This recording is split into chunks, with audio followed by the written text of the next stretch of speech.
सब ने मुफस्सिरीन ने अपनी अपनी बात लिखी।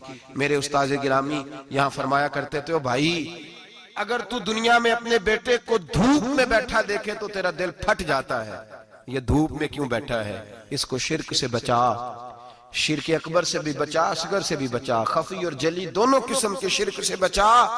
दुनिया में तेरा बेटा धूप में हो तुझसे बर्दाश्त नहीं होता, बता अगर तेरा बेटा जहन्नम में गया तो तुझे कैसे बर्दाश्त होगा, आग में जलता हुआ तुझे। इसे अल्लाह से जोड़ दे, इसे रसूलुल्लाह सल्लल्लाहु अलैहि वसल्लम का गुलाम बना दे।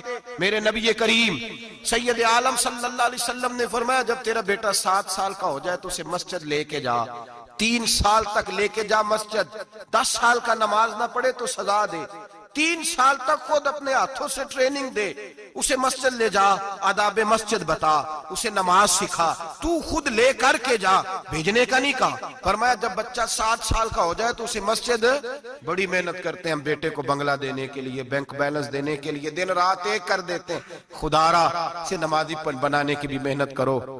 हजरत बाबा फरीदुद्दीन गंज शकर रहमतुल्लाह ताला अलैह की अम्मा कहती हैं, जब मेरा बेटा पैदा होने वाला था तो मैं रब की बारगाह में दुआ करती थी, अल्लाह अगर तू मुझे बेटा दे तो इस तरह का देना, बेटा मेरा हो पर बंदा तेरा हो।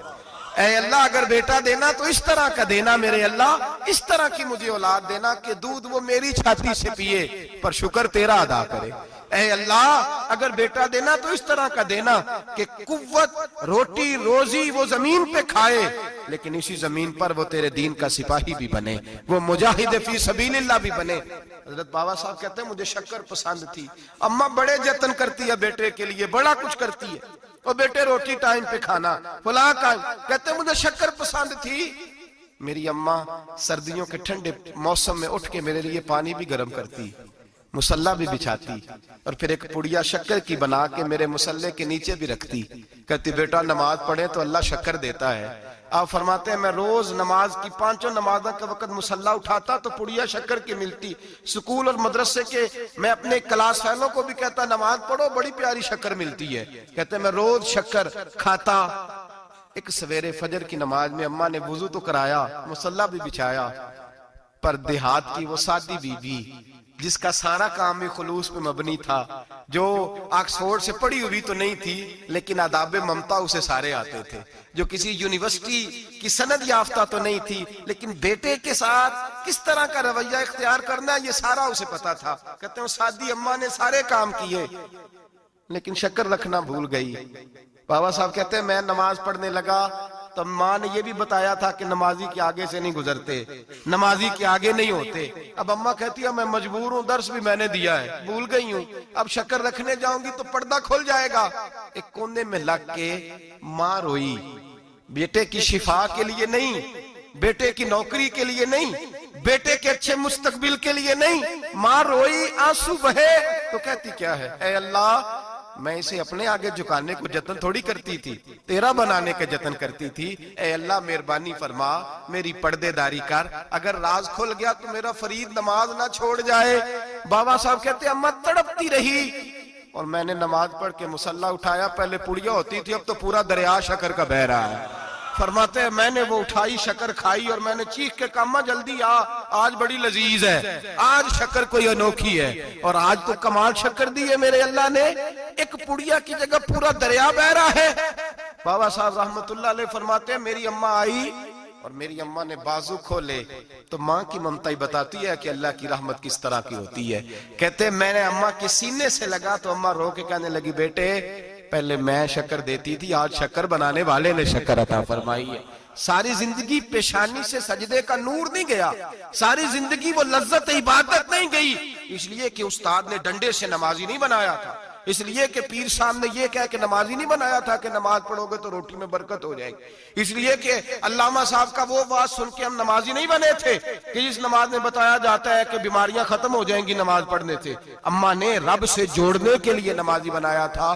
सारी जिंदगी बाबा साहब कहते रहे उठ फरीदा सुत्या झाड़ू दे मसीह, चल हुण उठ फरीदा सुत्या झाड़ू दे मसीह, ओ तू सुत्ता है रब जागदा, तेरी डाडे नाल परीत। सारी जिंदगी नमाज की ट्रेनिंग देना, अपने बच्चों को अपने रब से जोड़ना, अपने बच्चों को अल्लाह के साथ उनका ताल्लुक बनाना, उनको रब वाला बनाना, उन्हें रसूल पाक का गुलाम बनाना, ये ड्यूटी है माँ बाप की।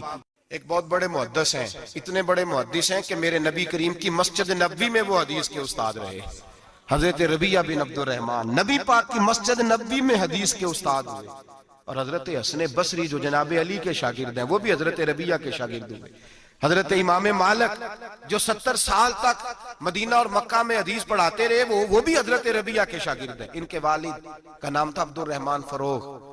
तारीख बगदाद में लिखा है कि बनु उमैया के दौर में, ताबीन के जमाने में जनाब अब्दुर रहमान बिन फरोग घर से चले गए। एक रवायत है बच्चा छोटा था, एक रवायत है बच्चा अभी माँ के पेट में था, जिहाद करने चले गए।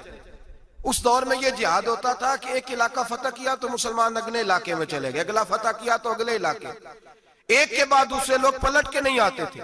हजरत अब्दुर रहमान गए, 30,000 दिनार बीवी को दे गए, कहने लगे संभाल के रखना।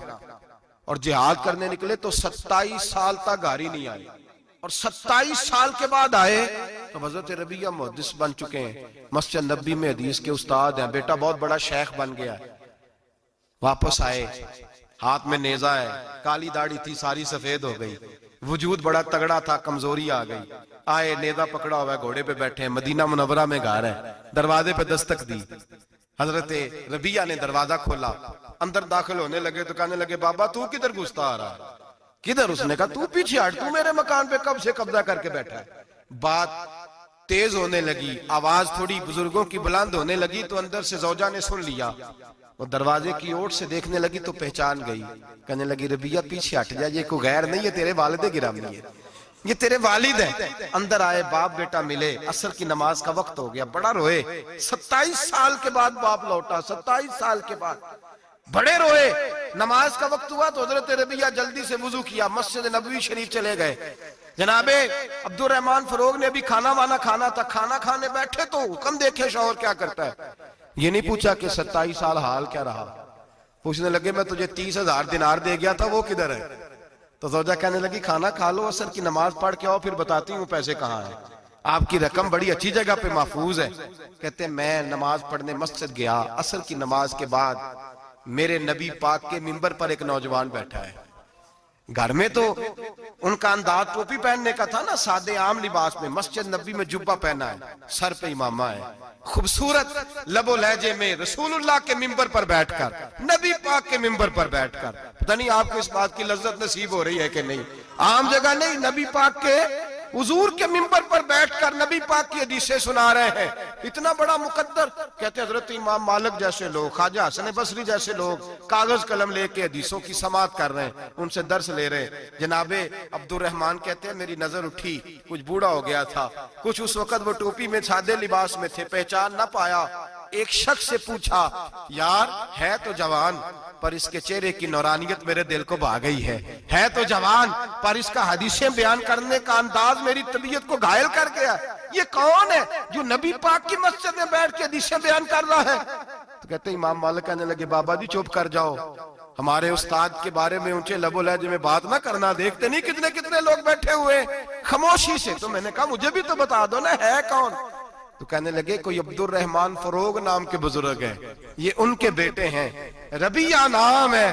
कहते हैं जब लफ्ज कहे तो मेरे आंसू छलक के बाहर आए और मैं हुजूर की मस्जिद में गिर गया और रोने लगा कि यहाँ और मेरे रसूल पाक सैयद आलम सल्लल्लाहु अलैहि वसल्लम के मिंबर पर और मेरा बेटा। कहते मैं तड़प के घर गया और घर जाके मैंने अपनी बीवी को जब देखा तो मेरे आंसू निकल गए। मेरी बीवी समझ गई कि ये मेरे मुहद्दिस बेटे को देख आया है। कहते हैं बीवी रो के कहने लगी मैंने आपके 30,000 दिनार आपके बेटे को मुस्तफा करीम की हदीस का उस्ताद बनाने में खर्च कर दिए। मैंने वो 30,000 दिनार खर्च कर दिए, 30,000 दिनार आपका बेटा मैंने। तो कहते हैं मैं अपनी बीवी की तरफ देखने लगा, मैंने कहा कुर्बान जाऊं, मैं अगर अल्लाह के दीन के रास्ते में था, तूने मेरे साथ नेकी की है, मेरा बेटा भी दीन के रास्ते पे लगा दिया। मेरे भाई अल्लाह से जोड़ा, अल्लाह से जोड़ा उन लोगों